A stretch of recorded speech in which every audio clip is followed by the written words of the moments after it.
Tandem Nomads, episode 156. When it comes to the GDPR, the biggest rules are this. Number one, be very transparent about what you're doing with people's information and get their permission to do it.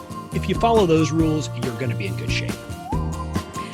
Hello, Nomad Nation. Welcome to Tandem Nomads, the podcast show and entrepreneurship platform where you can find great inspiration and tips to grow a successful portable business and thrive in your global nomadic life. This is your host, Emel Deregi. I'm a business and marketing coach, and I am very excited to have a special guest today to talk about a very important topic. So a few episodes ago, I talked to you about the importance of having a clear content strategy to build your business online and to build a successful portable business. Being able to create content and to grow your mailing list is crucial for you to be able to be successful at this.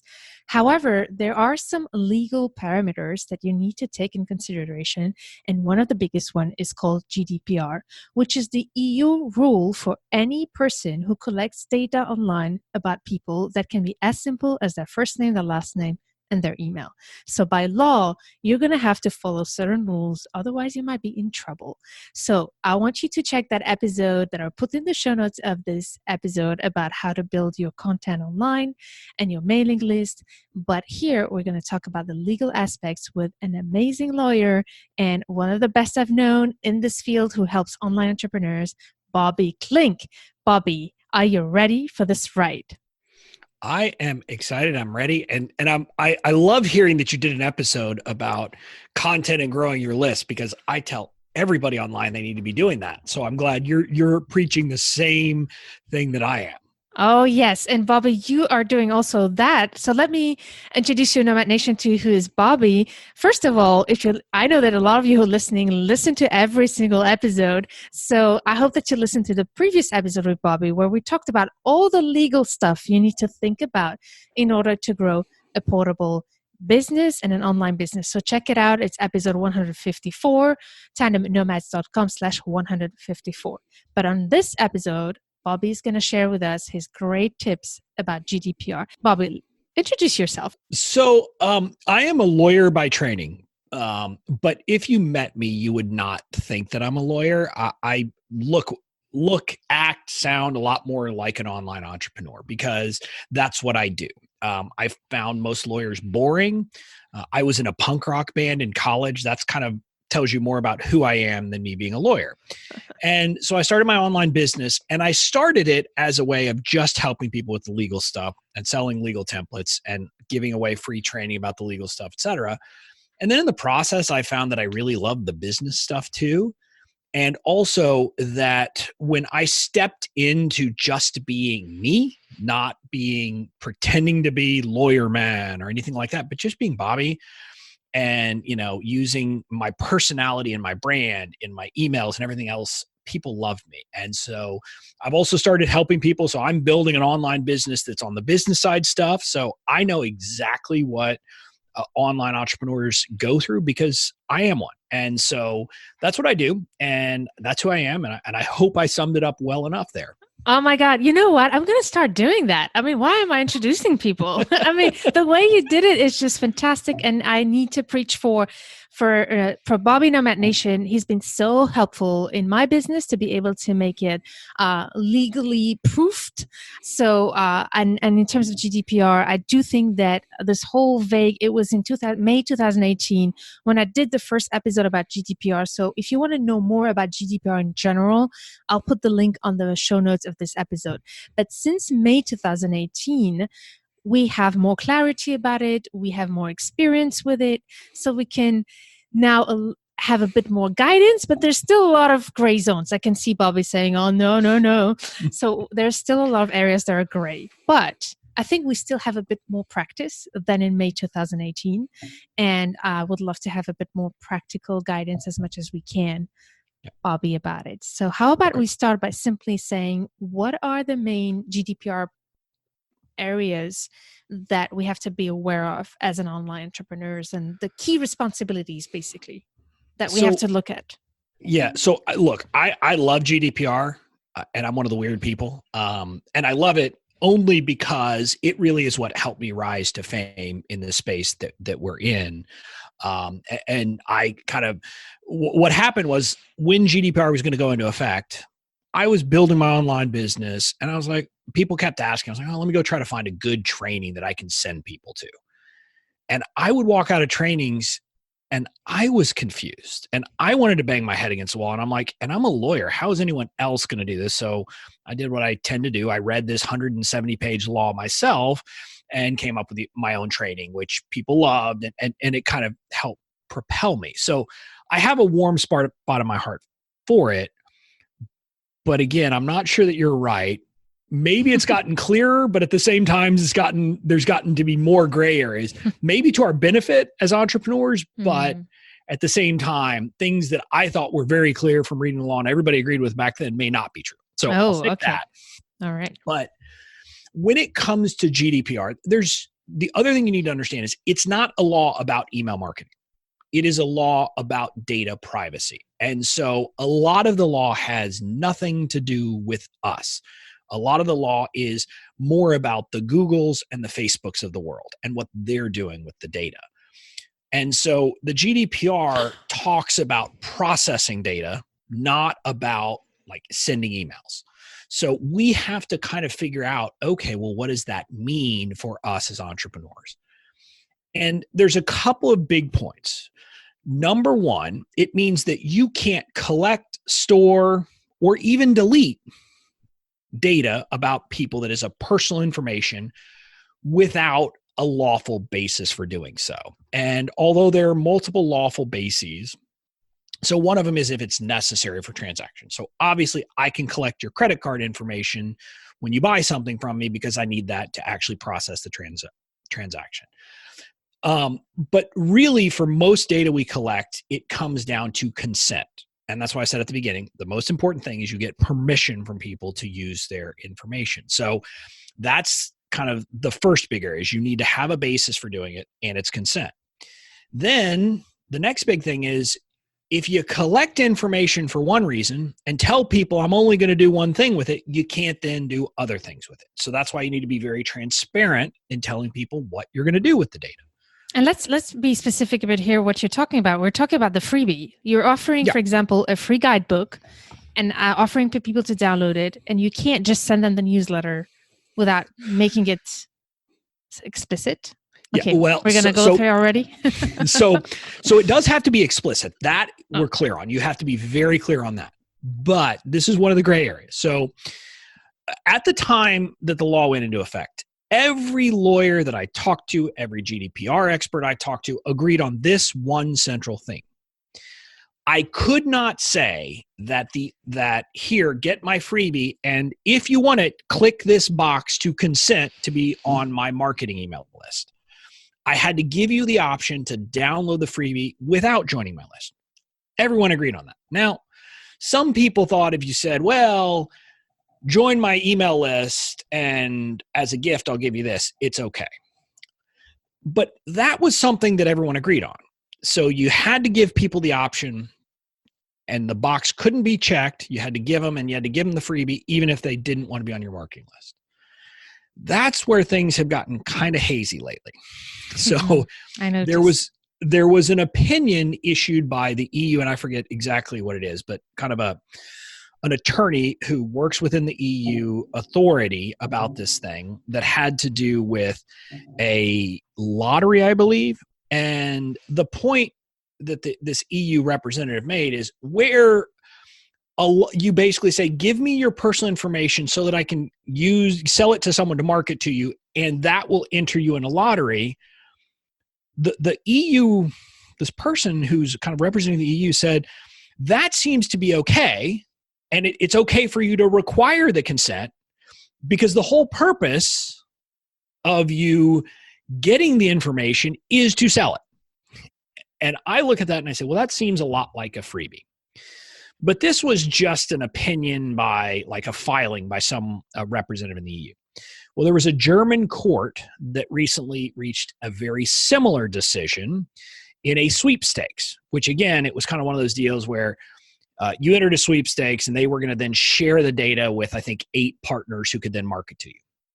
And again, the same result. Effectively, the nature of the deal is that you can, you're giving me your information in exchange for this, so that's okay. So that's why I said it's gotten hazy. It may now be the law that we can, in fact, require people to give us consent to market to them if they want our freebie.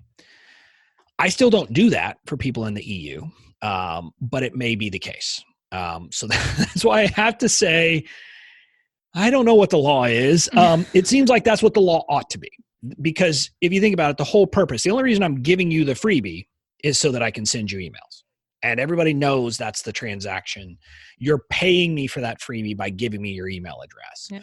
So it seems like the law is trending that way, but it's not all the way there yet. And I'm seeing a lot of entrepreneurs doing that. And I've talked to some lawyers, for example, in Switzerland and Germany, and it seems to be now pretty safe. But here's the but, and tell me if I'm wrong, Bobby, because I think you have more knowledge about that. I would never do that without saying that on the freebie, if there's no checkbox, that at least I would put a sentence personally saying, I will be sending you a newsletter. Oh no, let me be clear. At least I don't remember one, if it was either the German court or the other. You still have to have a checkbox, and it still shouldn't be pre-checked. You should still make people check it, but you can require them to check it, which again, to me is a very strange thing. Yeah. Wrap your head around that for a second. But so if I were doing it, I would still do that. I would still have the checkbox. That way, them acting to actually click the box indicates that they have consented and that they understand that by downloading this freebie, they will be added to your email list. So if you're going to go that route, I would do it. The important thing is just that you can require it. And this was what everybody was concerned about, was if I can't require it, most people aren't going to sign up. And again, I knew some people who tried it where even at the beginning, they didn't require people. They required people to choose between clicking yes or no to being added to their email list. And most people were saying about 70% of people were saying yes anyway. So it's not like most people were just getting the freebie and saying anything else. But let's be honest, even without GDPR, most of the people who would say no are the people who would have gotten your freebie and unsubscribed right away anyway. So it's kind of the same thing. Yeah. And I do see it in my own list. Like I would say 90% clicks on it. It's very, and you don't want people who don't want to read your newsletter, and that's all about building the relationship anyhow. But I kind of distracted you with this whole thing, but I do think that it was an important, and it's probably the biggest question that everybody's wondering regarding list building and content building and how we should present. So you're saying, if I rephrase, and correct me please, that you would still put the checkbox and not pre-checked, people have to check it to say, yes, I want to be in your newsletter. Yes. So, and again, what I would tell you is, I think the law is trending that way. And it sounds like you've talked to some European lawyers who are agreeing that seems to be okay. And again, it depends on how aggressive you want to be. You can go that and they have to check it. And the alternative route that a lot of people are going is they give people the option to say yes or to say no. Just require them to choose one or the other. That is the safer route, but it is probably not required, but probably is about all I can tell you. Yeah, I think that's the safest route. What's happening, and the discussions I had with some lawyers, was that you don't even need the checkbox. You just have to say you're going to receive the newsletter. And that's a little bit what I was surprised. Yeah. And I would definitely not go that route. So the question comes in because, again, it seemed very clear from the law that having that you have to have a checkbox, and it cannot, even if you gave them the option between yes and no, the default can't be yes, because what you need is an affirmative act by them showing consent. And the problem is, even if you have a line there that says that, what I'll tell you is a lot of people don't read that stuff. Mm-hmm. I mean, I'll just tell you, because I have products where people can sign up, like it's a product, but they can choose a payment plan instead of a, one-time payment. And I will get these emails. I didn't realize there were multiple payments. I'm sitting there. I'm like, there was one that was $9.97, and one is 12 payments and 97. You thought you just paid 90 again. And I think they're being honest. So the problem is, how do you show that they actually did consent if they don't check a box? If they check a box, it should show they knowingly consented. And so it addresses that. What there's, I don't want to get too deep because I don't want to make it a big pain, but what came up is the law says consent has to be freely given. And there's a provision in there that makes it seem like if I require you to give that consent as a condition of something else, then it's not freely given. And that's why the lawyers initially, and again, like I said, every lawyer I talked to at the time thought you could not say you have to give consent to get my freebie. That's the part of the law that seems to have definitely, I don't want to say be eroded, but kind of over the last year and a half, people have kind of concluded that it is not that stringent. Yeah, very good. So I think that's the main question. There's a little more to cover about GDPR that needs also to be covered. But I just want to go back a little bit to what we said in the previous episode. We can see here in Nomad Nation how even that is still subject to discussion, although it should be as clear. It should be straightforward. Like, should we tick the box or should we not tick the box? But first of all, technologically, the great thing is that now all the platforms of email marketing are providing a solution to make that easy. So there's no more, like it used to be complicated. Now it's pretty straightforward. So what I would say personally, you have two choices and two routes that depends on where you stand as a person, as an entrepreneur. The first one is I want to be the most careful person and the most diligent person. So I'm going to do even more than what the law requires. Or you say, I'm willing to play a little bit with the gray zone and to actually just do the minimum possible. And that's up to you to make that decision, but make sure to reach out to some expert who will guide you. So we're here to give you some directions, but Bobby here has, I feel, something to add to that. Well, so what I wanted to say is also something that hopefully people get. If you as the marketer are not in the EU, you only have to comply with the GDPR for people on your list who are in the EU. Yeah, but then it's endless. Yeah, well, and this is one of the difficulties where it comes up. So I, for example, I use Kartra for my email marketing, and Kartra has the ability to detect where the other person is coming from. So they only show the GDPR stuff to people who are in the EU because I'm not. And so because of that, I don't require people. I just give them an option, click yes or no. And I do that because I know that 90% of my list is not in the EU.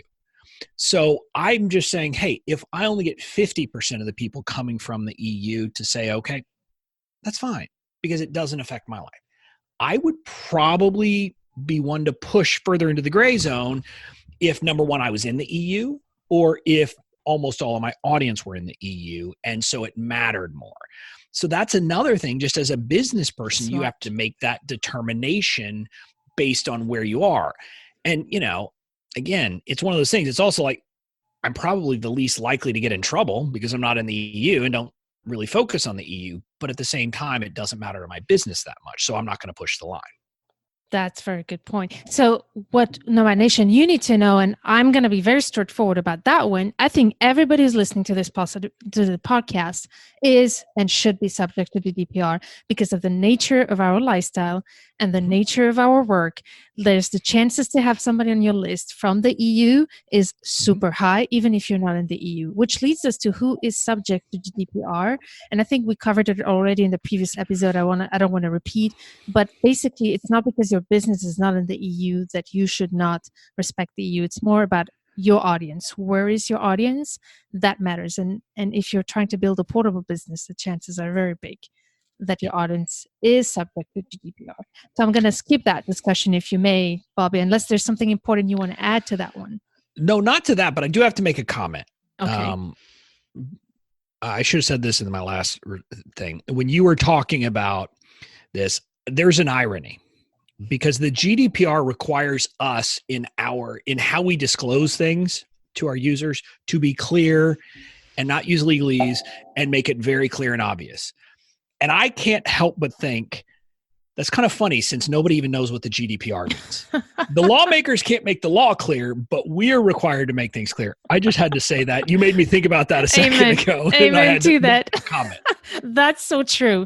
That's so true. And so, so I think we covered a lot about the privacy that's directly related to list building and building content with a list building strategy.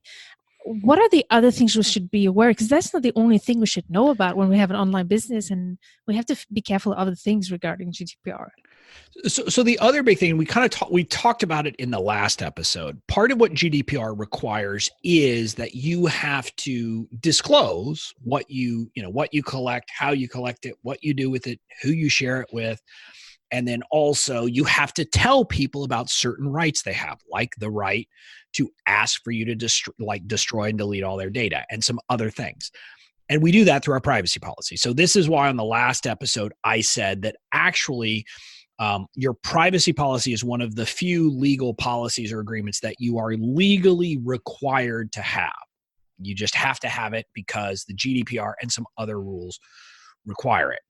Now, the GDPR has some other rules, like if you're a bigger company, you have to have like a data protection officer. For most people who listen here, you don't have to worry about a data protection officer because it only applies in certain contexts. So generally, you're not going to have to worry about that. So I wouldn't spend a lot of time worrying about it. There's also a concept that you have to have a GDPR representative if you're not in the EU. Again, this is an area of gray zone. It says, for example, for someone like me in the United States, where I don't really target the EU, like all my ads go to the United States only, so I don't worry about, I'm not trying to target people over in the EU. My read is I probably don't need a GDPR representative. Some people might say I do need to have a GDPR representative. And what a GDPR representative is just someone who would accept complaints and be answerable to complaints about what I'm doing, who is actually in the EU.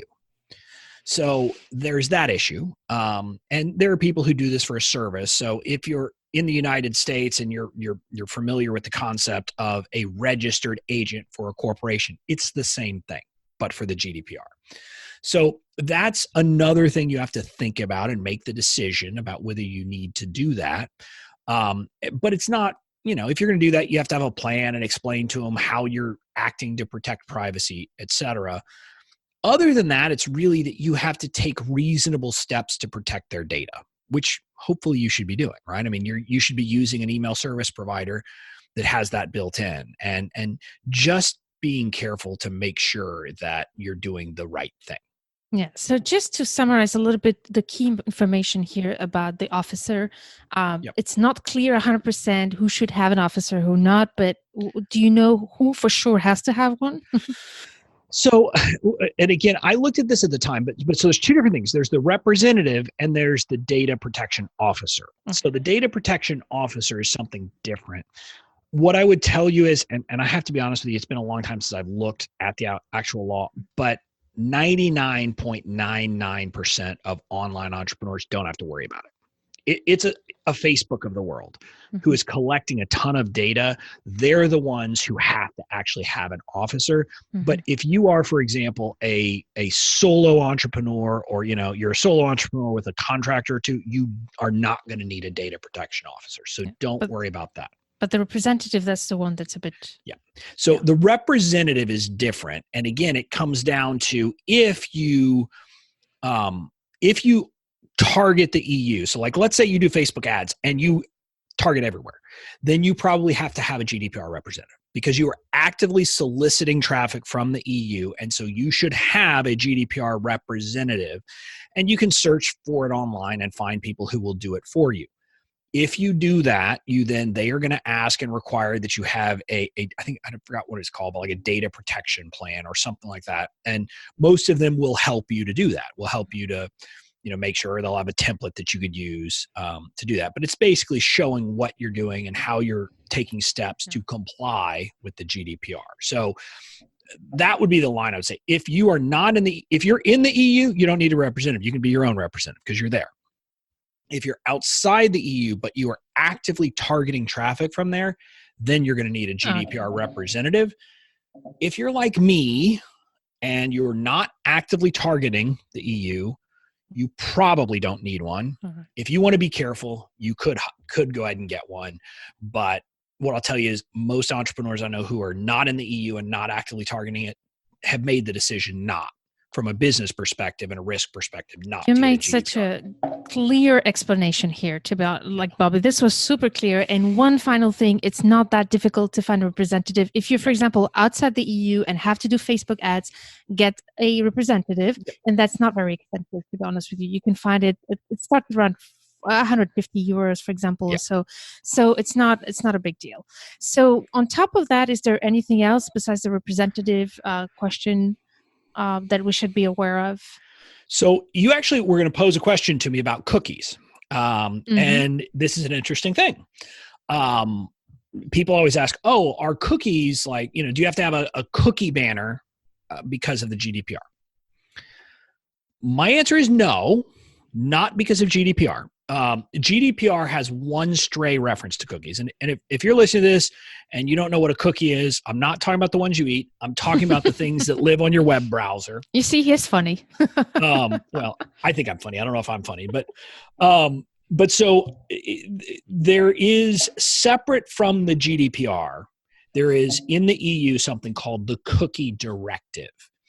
And it is a separate law. The good news is that the consent standard under the Cookie Directive is much lower.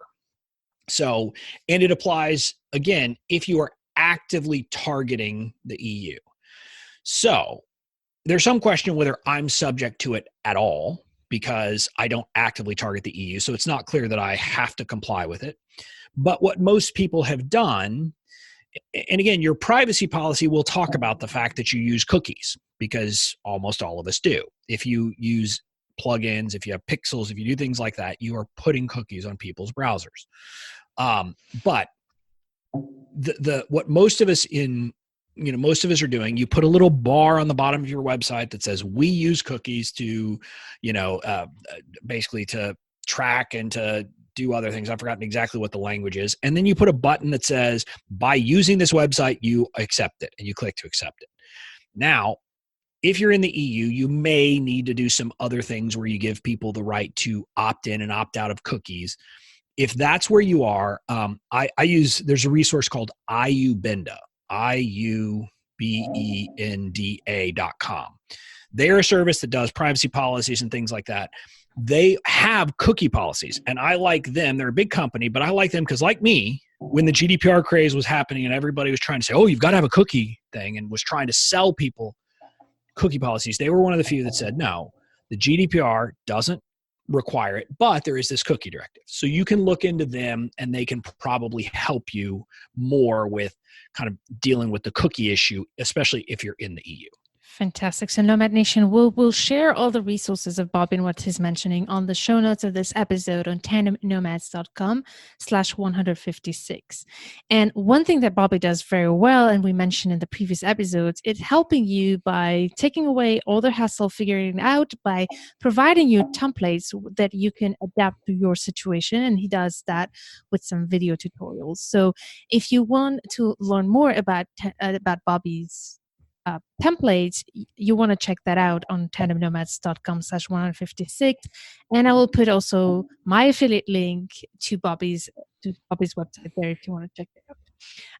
So we talked about collecting data. We talked about a representative. We talked about cookies. And I think we need to talk a little bit about the privacy, also the importance of having data privacy policy on your website. And you offer that in your templates, Bobby. So how to do that? We talked about that. I think there's one thing that's missing that's important is the right to be forgotten or erased. So could you tell us more about that? Yeah. So, and this is one of the things that is in the GDPR, and it's actually, it's now included in California passed a law recently called the California Consumer Privacy Act. Don't even get me started on whether it's lack of clarity. That's another one that we can talk about. But it has a similar thing. And the concept is, and this makes sense. So let's step back and talk about what the law was before GDPR. Before GDPR, and under like the US can spam law, someone can ask that that I stop emailing them, but they can't require me to get rid of their data. So I can keep under the US law, I could have kept all their data, everything about them, and all this information about them. The GDPR changed that, and it says that you have the right to tell people that I want you to delete all the data you have about me and basically forget me. Again, what I would say is, if you think about it, that's not really a law or a provision of the law that's really about us. I mean, that's more about the Googles of the world. Like, maybe I want Google to delete the information it has about me, but it applies to us. So if someone asks that, you have to delete their data. Now, most of the email service providers now make it very simple so that you don't have to do anything. Like, people can literally click a button, like on Kartra. If someone is in the EU and they unsubscribe, or they're marked as being in the EU, I guess, and they unsubscribe, it asks them, do you want to be forgotten? Or I don't know how they word it, but it does it automatically. And then when you do that, they're gone. Now, you have to think about, and this is part of what you need to be thinking about when you're structuring your business.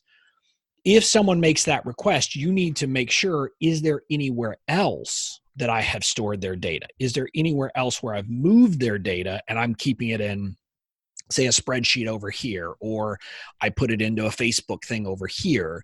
And so that's why you need to be thinking about, where does data move in your business, so you know those things. Because if someone asks for that, you do it. Now, I will tell you, no one has ever emailed me asking that their data be deleted. So the only place that it's happened for me is in Kartra, when people have unsubscribed. And I only know it happens, and I don't even know how I'll find it, but like randomly something later will happen. And like, I go search for someone, and it shows that a contact exists, but I see no data. I can't even see the contact. And that's the only way I know that that person has been asked to be forgotten. But you have to comply with that. And again, most email service providers will do it for you.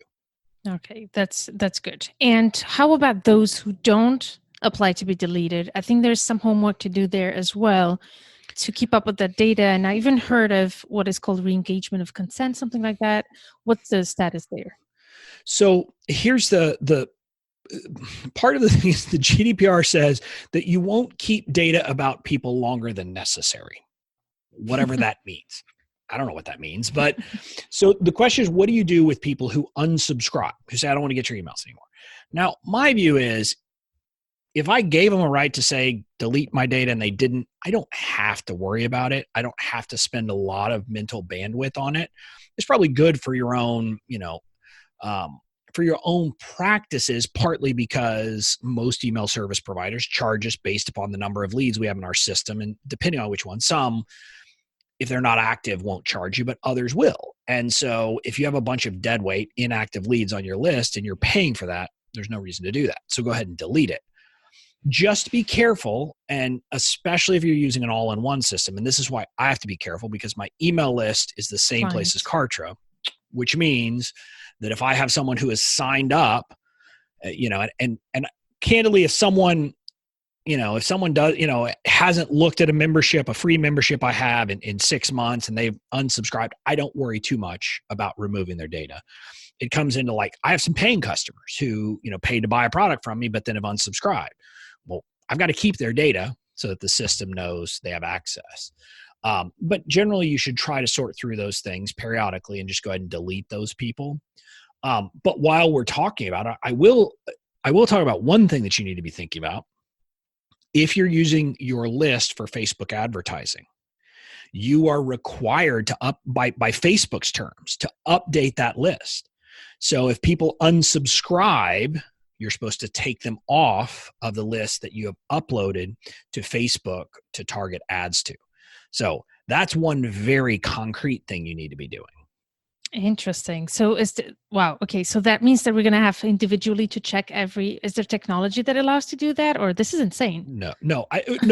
What it comes down to is, when you create custom audiences in Facebook, you will upload your email list. Oh, you just have to upload a new one. Yeah, just upload a new one periodically. And again, I don't do it every. I don't do it every day, because I have every time I send emails, I get unsubscribed. I do it periodically from time to time when I'm going to do it. And in the checkboxes that we mentioned initially, don't we have to be very clear about that as well, to have a checkbox to be able to upload those data? So and again, here, this is another one of those gray areas. You're supposed to tell them what you're going to be using their data for. And at some level, I don't know how you can possibly tell them everything you might do, right? I mean, and it can't be that you have to be very specific and say, I'm going to upload it to Facebook and I'm going to do, you have to give them general, a general kind of categories is often what what the GDPR talks about.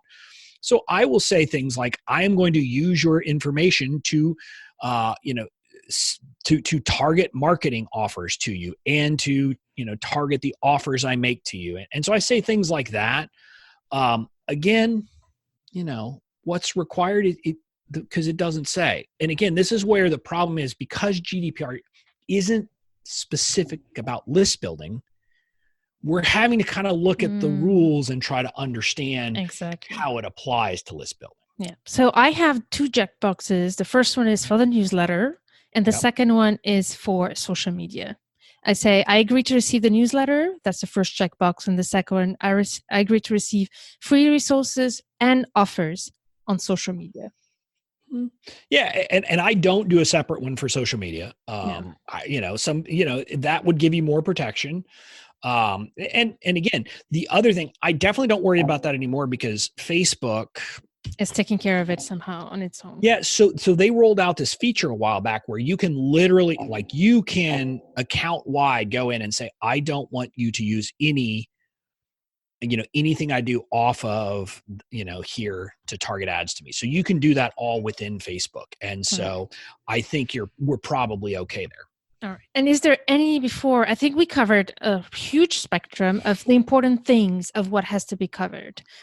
Before I give you the last word, I would love to know if there's one thing that I know, if you really want to respect GDPR, is to actually track how you process the data. So how would you do that technically? Seriously. I mean, I'm like, I know a lot of, I did some research, and that's the one thing when I'm struggling, to be honest with you. I have an Excel sheet, but then it's just a mess. Do you have anything you recommend for that? So people talk about creating a data map, and this is the idea of, and this is what I was talking about before. You need to understand where your data goes. This is what, again, this is why I love having an all-in-one system. I don't have to worry about that with Kartra because it all lives in Kartra. I don't move it anywhere else that I can think of. And when I do, so let me give you an example of a place where some people kind of get in trouble in Facebook on groups. So you will collect those 3 questions that people have to answer to enter your group. With a screenshot? And, people will take screenshots of that. Well, if you've done that, you are storing their personal information. So I don't really care about their email address personally because I'm not using it as list building. So what my team and I do, we don't take screenshots. We have a spreadsheet that we simply take the information that I ask, like, what's your biggest challenge? How did you find me? And one other question. So, it's things like that is not personal to them. So we just enter that data in a spreadsheet so it doesn't have personal data associated with it. But if you're doing things like screenshots, you have to know that you're doing screenshots. And theoretically, if someone asks to be deleted, you need to delete that. Again, I don't know why you'd want to take screenshots of that anyway, because it's just too much stuff. Exactly. But that's the kind of thing you have to think about. If you're using a bunch of different systems and data is moving from one system to another, and if you're using Zapier and have 10,000 zaps going, you need to know. And it's like things like, there's this if this then that, like adds people to a spreadsheet automatically when certain things happen. You need to know that you're doing that in your business. Yeah. I don't know that there's a good answer. I mean, you got to create a map that shows, I guess what I would say is I would want to know, where does data come into my business? So basically if you think about it, create a spreadsheet, and on one column, you're literally, and it's not really a spreadsheet, but literally just all the different places data comes in. And then to the right of that, put all the different places it goes after it comes in from that spot. Excellent. And then you can start to put together the map. Well, that's good. It seems I'm on the right track, working on it. There's a lot of work there, but that's exactly what I've done. It's like really looking at where it comes in and where it comes out and keeping a track of it. And that's what the VA can do for you if you have one. But that's basically what we're talking here is the obligation to know what you're doing with your data. If somebody tells you, show me how you're tracking your data, you need to be able to show it. That's basically the point. So that's why you need to think about it. All right. Do you feel like we covered important things? Did we leave anything? We probably did, but I think we covered. We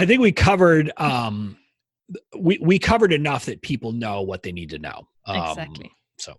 All right, fantastic. So Nomad Nation, if you have any questions, anything, make sure to check out Bobby's great website, and he has so many great resources there to help you. So we'll put the links on the show notes of this episode. Like I said, it's on tandemnomads.com/156.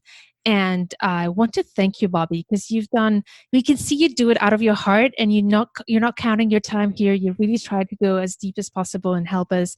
So I really appreciate that. Thank you so much. Well, thank you. It was my pleasure. And it was fun to be here to talk about these things. Thank you. You surely made it fun. And where's the best place to find you, Bobby? Well, so, what I would say is, since people here are listening to podcasts, I would love for people to check out my podcast, which, as we're recording this, I've just rebranded. Well, I'm rebranding it technically tomorrow. It is the Certified Badass Online Marketing Podcast. I love that. I don't talk about law. Don't worry. I talk about the legal stuff, the business stuff, mindset stuff, things like that about building an online business. Amazing. Thank you so much, Bobby. Nomad Nation, I hope that you have taken the time now to really listen to this episode, take notes, listen to it 2-3 times, and make sure to go through each of the points we mentioned. They are so important for you to not get in troubles. And the reason I want you to start early in your journey, I know a lot of you who are listening are starting very early in this journey. The earlier you start, the better off you will be as you grow. And this is why I'm insisting for you to do this right now, even if it seems too soon for you and too much of a hassle. The more you grow, and I know you will, because if you're following here, it's all about making you money and growing your business. You need to start doing it with the right foundations. Thank you so much, Nomad Nation, and I'll see you in the next episode. Stay tuned to turn your challenges into great